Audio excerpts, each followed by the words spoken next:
중에 해외 유입된 사례는 869명이고 내국인이 91.9%입니다. 이 중 7,117명, 66.9%가 격리 해제된 상태입니다. 어제 신규로 확진된 사례는 27명이었고 격리 해제는 144명이 증가하여 전체적으로 격리 중인 환자는 감소하였습니다. 어제는 4분이 추가로 사망을 하셨습니다. 삼가 고인의 명복을 빌며 유족들에게는 심심한 위로의 말씀을 드립니다.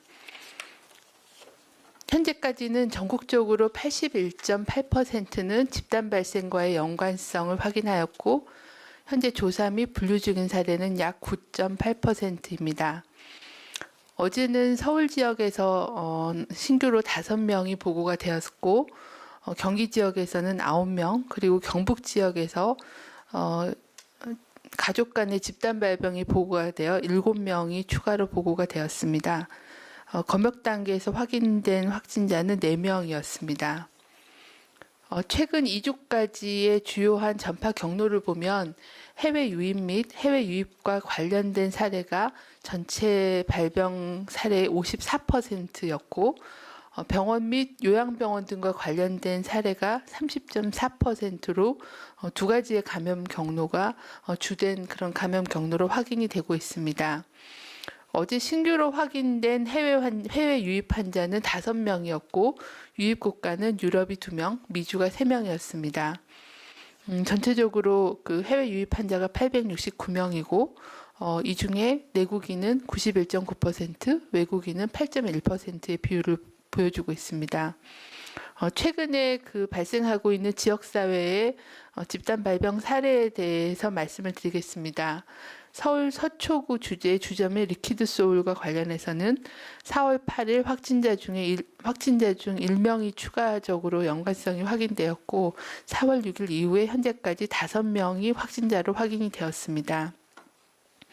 경기 평택시의 와인바인 언와인드와 관련해서는 1명이 추가로 확진되어 총 18명의 확진자가 확인되었으며 추가적인 조사가 진행 중에 있습니다. 경북 예천군에서는 신규 확진자 1명에 대한 역학조사 및 검사를 실시하던 중 가족 3명과 직장 동료 1명에서 추가 확진자가 확인되었으며 신규 확진자에 대한 감염 경로 및 접촉자는 계속 조사가 진행 중에 있습니다.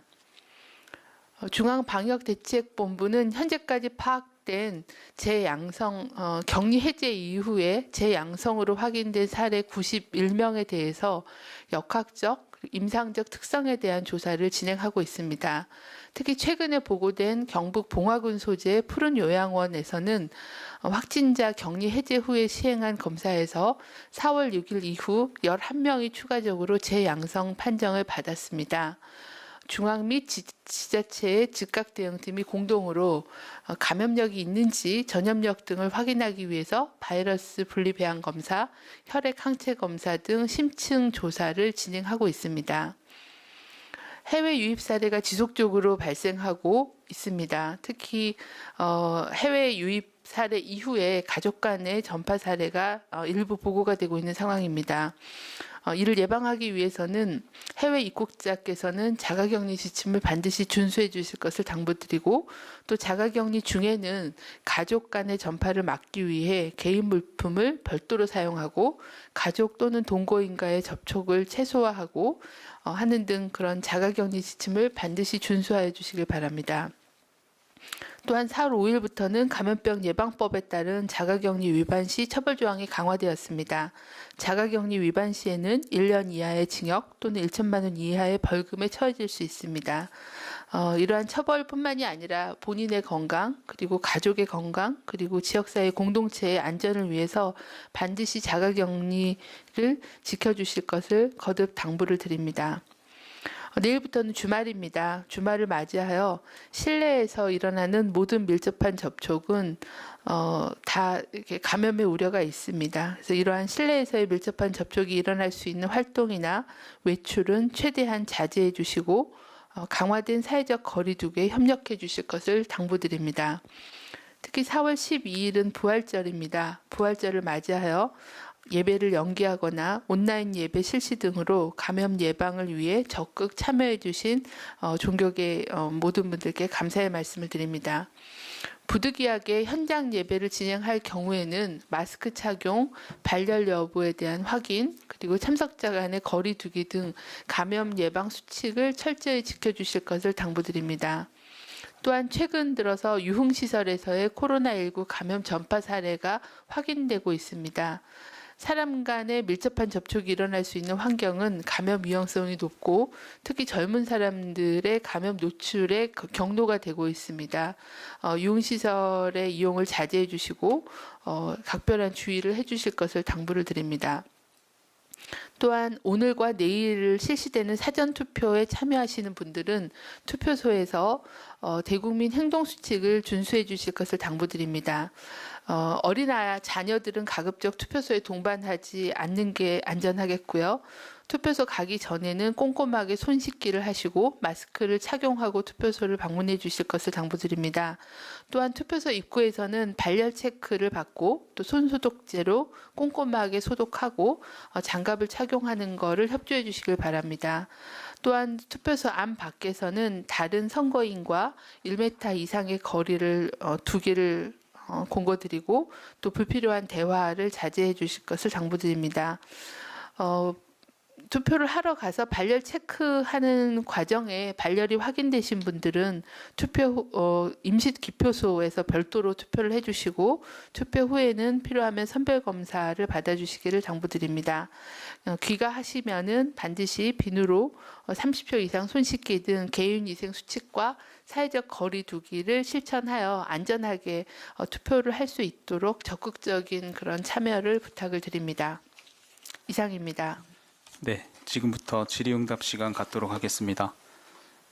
출입 기자단 통해서 하나의 사전 질의 받았습니다. 먼저 질문 드리겠습니다.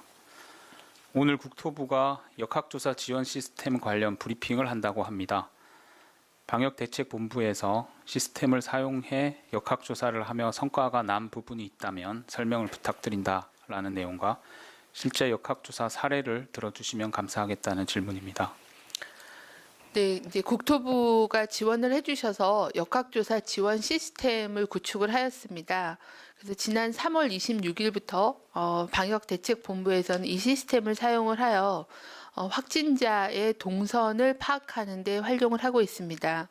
이 시스템은 기존에는 저희가 이제 개별적으로 휴대폰에 대한 위치 추적이나 아니면 신용카드 사용 내역에 대한 조회들을 이제 각 그 담당 부서별로 정보를 이렇게 별도로 요청을 드리고 또 그런 자료들을 취합하는 데 상당한 시간이 걸렸지만 역학조사 지원 시스템을 구축을 해서 이런 부분들을 전산적으로 정보화 시스템을 통해서 좀 더 신속하게 이런 위치, 동선을 파악할 수 있고 이러한 파악을 통해서 감염 경로나 접촉자를 확인하는데 적극 활용을 하고 있습니다. 그래서 좀 더 조사가 신속해졌고 그리고 좀 더 이거를 GIS 같은 그런 지리정보와 연계해서 가시적으로 볼 수 있어서 동선 파악이나 감염원을 파악하는데 지원을 받고 있는 그런 상황입니다.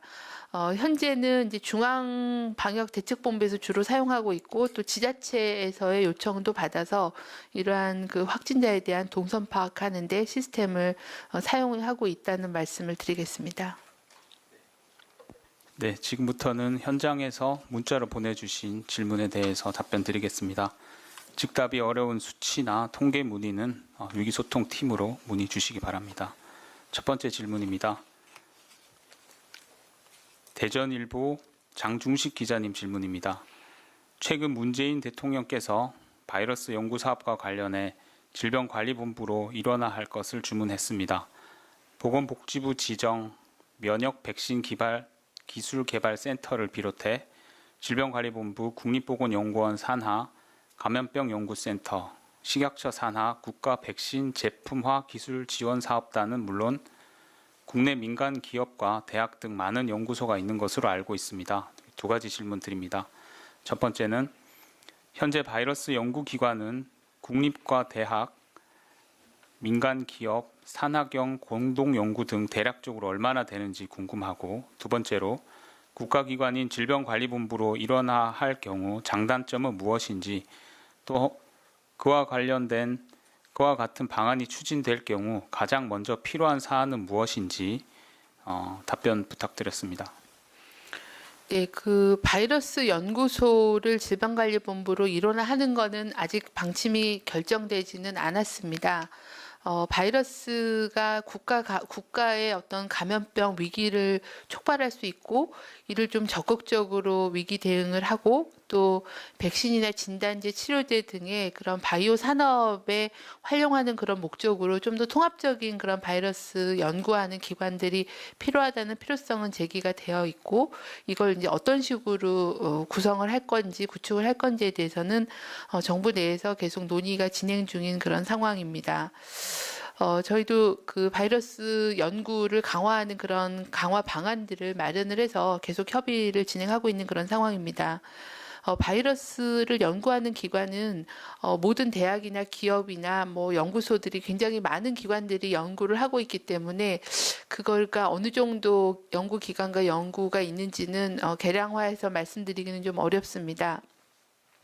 질병관리본부가 만약에 바이러스 연구를 총괄하게 된다면 장점, 단점을 물어보셨는데 아무래도 바이러스를 연구하는 목적은 바이러스가 이제 사람에게 감염이 돼서 많은 인명 피해를 내거나 이런 코로나19 같은 그런 국가 위기를 초래할 수 있는 거기 때문에 그런 문제 해결을 하기 위해서는 그런 그 바이러스에 대한 그 감시와 또 관리와 연구를 이제 총괄하고 있는 사람에서의 바이러스에 대한 감염병을 대응을 총괄하고 있는 그런 담당 부서가 그거를 이제 담당하는 거에 대한 장점이 있을 거라고 생각을 하고 있고요.